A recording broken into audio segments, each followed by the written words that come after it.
Pertandingan pertama di babak 16 besar Euro 2024 yang mempertemukan antara Swiss melawan juara bertahan Euro yakni Italia telah berlangsung semalam. Datang ke Euro 2024 dengan status sebagai juara bertahan Euro edisi sebelumnya, Italia justru harus angkat koper lebih cepat setelah tersingkir di babak 16 besar. Yuk, simak ulasan bagaimana kekalahan Italia di babak 16 besar yang membuat pasukan Luciano Spalletti resmi angkat koper dari Euro 2024 dalam video ini. Sebelum menonton video ini lebih lanjut, boleh like, komen, subscribe, dan share ke teman-teman kalian ya. Serta nyalakan juga loncengnya agar tak ketinggalan video terbaru dari Bench Football Indonesia.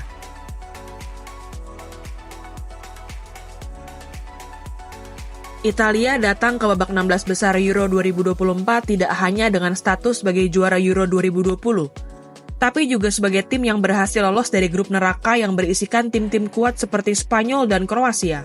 Tidak hanya itu, Italia juga menjadi satu-satunya tim yang berhasil membuat Swiss menelan kekalahan dalam 13 pertandingan terakhir mereka di Euro. Kekalahan yang dialami Swiss dari Italia ini terjadi pada Euro 2020 lalu. Tidak tanggung-tanggung, Italia yang saat itu masih dipimpin oleh Roberto Mancini berhasil mengalahkan Swiss dengan 3 gol tanpa balas. Dalam 11 pertemuan terakhir antara Swiss dan Italia, Swiss tidak pernah meraih kemenangan atas Italia.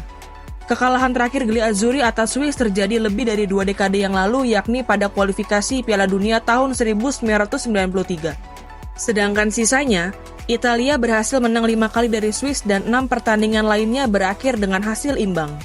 Tidak hanya unggul dari head-to-head, Italia yang selalu berhasil menembus babak perempat final Euro sejak edisi 2008 juga lebih unggul dibandingkan Swiss yang sepanjang sejarah baru sekali menembus babak perempat final, yaitu pada Euro 2020 lalu. Alasan lain mengapa Italia lebih diunggulkan untuk memenangkan pertandingan dan lolos ke babak perempat final adalah kehadiran Luciano Spalletti di kursi kepelatihan Gli Azzurri saat ini. Sebagai pelatih, Luciano Spalletti jauh lebih berpengalaman dan berprestasi dibandingkan pelatih timnas Swiss yakni Murat Yakin. Tentu kita masih ingat bagaimana Spalletti berhasil mengakhiri puasa gelar juara Serie A selama 33 tahun Napoli dengan mempersembahkan Scudetto bagi tim asal kota Naples itu. Tidak hanya Napoli, Spalletti yang memulai karir kepelatihannya sejak tahun 1994 juga sudah berpengalaman dalam melatih tim-tim besar seperti Inter Milan dan AS Roma. CV mentereng yang dimiliki oleh Luciano Spalletti itu berbanding terbalik dengan pengalaman yang dimiliki oleh pelatih timnas Swiss yakni Murat Yakin. Ia baru memulai karir kepelatihannya di tahun 2008 dan belum pernah menangani tim besar. Selain timnas Swiss, barangkali FC Basel adalah tim paling besar yang pernah dilatih oleh Murat Yakin sepanjang karir kepelatihan profesionalnya. Serangkaian catatan impresif yang dimiliki oleh Italia itu membuat banyak pihak mengunggulkan Federico Chiesa dan kawan-kawan untuk memenangkan pertandingan dan lolos ke babak perempat final Euro 2024. Salah satunya adalah Opta Analis yang memprediksi Italia mempunyai peluang sebesar 53,54% untuk memenangkan pertandingan dan lolos ke babak perempat final, berbanding peluang sebesar 46,46% untuk Swiss.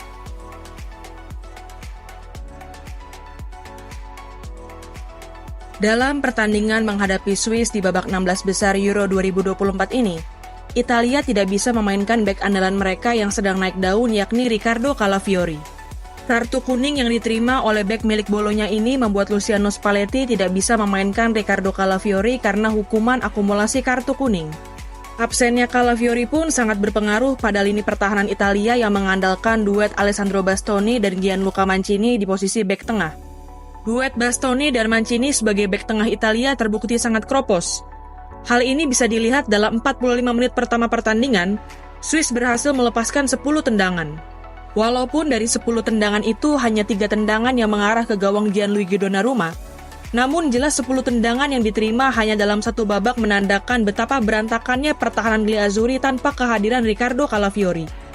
Pertahanan tim asuhan Luciano Spalletti akhirnya runtuh di menit ke-36. Koordinasi di lini pertahanan yang buruk antara Gianluca Mancini, Matteo Darmian, dan Niccolò Fagioli membuat Remo Freuler berhasil membobol gawang Gianluigi Donnarumma. Gol Remo Freuler yang memanfaatkan umpan Ruben Vargas yang menusuk dari sisi kiri serangan Swiss membuka keunggulan untuk tim asuhan Murat Yakin. Dan skor 1-0 untuk keunggulan Swiss bertahan hingga turun minum. Memasuki babak kedua, Luciano Spalletti memasukkan penyelamat Italia di pertandingan melawan Kroasia yakni Mattia Zaccagni untuk menggantikan Stefan El Shaarawy yang tampil buruk di babak pertama. Namun justru Swiss yang berhasil menggandakan keunggulan di awal babak kedua. Kerjasama antara Granit Xhaka, Michel Aebisser, dan Ruben Vargas berhasil diselesaikan dengan baik oleh Ruben Vargas melalui tendangan dari luar kotak penalti yang tidak mampu dihalau oleh Gianluigi Donnarumma. Tertinggal 2 gol, Luciano Spalletti memutuskan untuk memasukkan penyerang tambahan di menit ke-64. Pelatih timnas Italia itu menarik keluar gelandang Nicolo Barella untuk memasukkan Matteo Retegui yang berposisi sebagai penyerang. Sedangkan pelatih timnas Swiss yaitu Murat Yakin lebih memilih untuk bermain bertahan setelah unggul 2 gol. Di menit ke-71, Murat Yakin menarik Fabian Rieder yang berposisi sebagai gelandang serang untuk memasukkan Leonidas Stetorgi yang berposisi sebagai bek. Upaya Luciano Spalletti untuk membuat timnya menjebol gawang Swiss yang dikawal oleh Jan Sommer pun terus berlanjut. Di menit ke-75, Spalletti memasukkan Andrea Cambiaso untuk menggantikan Matteo Darmian. Kemudian di menit ke-86, Luciano Spalletti menarik keluar Nicolo Fagioli untuk memasukkan Davide Fratesi. Walaupun tampil lebih baik di babak kedua, Gli Azzurri tetap tidak mampu membukukan gol hingga wasit meniupkan peluit panjang tanda berakhirnya pertandingan. Sepanjang babak kedua, Italia hanya berhasil melepaskan satu tendangan ke gawang Swiss yaitu melalui pemain pengganti Matteo Retegui di menit ke-73. Kekalahan dari Swiss yang menyebabkan Gli Azzurri tersingkir di babak 16 besar Euro 2024 juga membuat kutukan juara bertahan Euro terus berlanjut. Sejak Euro tahun 2016, tim yang menjadi juara Euro edisi sebelumnya selalu tersingkir di babak 16 besar. Sebelum Italia, kutukan ini pertama kali terjadi pada Spanyol yang merupakan juara bertahan Euro 2012 dan tersingkir di babak 16 besar Euro 2016.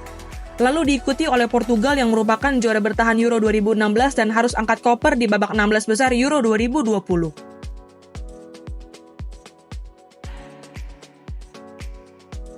Pelatih timnas Italia yakni Luciano Spalletti menjadi pihak yang paling disalahkan setelah tersingkirnya Italia di babak 16 besar Euro 2024. Spalletti dianggap terlalu banyak melakukan perubahan di starting line-up Italia yang beresiko tinggi.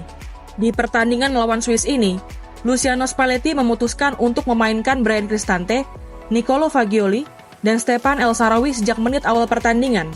Padahal, ketiga pemain tersebut tidak pernah masuk dalam starting line-up Gli Azzurri sepanjang fase grup. Luciano Spalletti juga memutuskan untuk lebih memilih memainkan Matteo Darmian daripada Federico Di Marco yang sudah ia mainkan sebagai bek kiri sepanjang bergulirnya fase grup. Selain Federico Di Marco, keputusan Spalletti ini juga mengorbankan pemain-pemain yang sudah rutin ia mainkan di fase grup, seperti Jorginho, Lorenzo Pellegrini, dan Davide Fratesi. Namun, kekalahan yang menyebabkan Gli Azzurri harus angkat koper dari Euro 2024 tentu tidak sepenuhnya merupakan akibat dari kesalahan Luciano Spalletti. Setelah kekalahan dari Swiss, kiper sekaligus kapten Italia yaitu Gianluigi Donnarumma tidak ragu untuk menyebut bahwa timnya bermain buruk sepanjang pertandingan. Kiper Paris Saint-Germain itu bahkan menyatakan bahwa timnya harus menerima bahwa Italia bermain sangat buruk di babak pertama. Tersingkirnya Italia dari Euro 2024 ini juga membenarkan prediksi dari dua pelatih papan atas yakni Carlo Ancelotti dan Jose Mourinho. Walaupun berasal dari Italia, Carlo Ancelotti tidak ragu untuk menyebut bahwa ia hanya melihat Gianluigi Donnarumma sebagai satu-satunya pemain kelas dunia yang membela Italia di Euro 2024 ini. Pelatih yang kini menukangi Real Madrid itu bahkan membandingkan kualitas skuad Italia saat ini dibandingkan dengan era keemasan Italia yang diperkuat oleh pemain-pemain seperti Andrea Pirlo, Francesco Totti, dan Alessandro Del Piero. Pendapat serupa juga disampaikan oleh Jose Mourinho saat ditanya oleh wartawan mengenai apakah menurutnya Italia akan memenangkan Euro lagi. Pelatih asal Portugal itu menyatakan bahwa ia tidak percaya Italia akan memenangkan Euro 2024. Ex-pelatih Inter Milan dan AS Roma itu juga menyebut bahwa skuad Italia saat ini tidak diisi oleh pemain-pemain yang memiliki talenta. Gimana nih menurut teman-teman? Apakah Murat yakin akan membawa Swiss melangkah jauh di Euro 2024? Tulis pendapatmu di kolom komentar ya.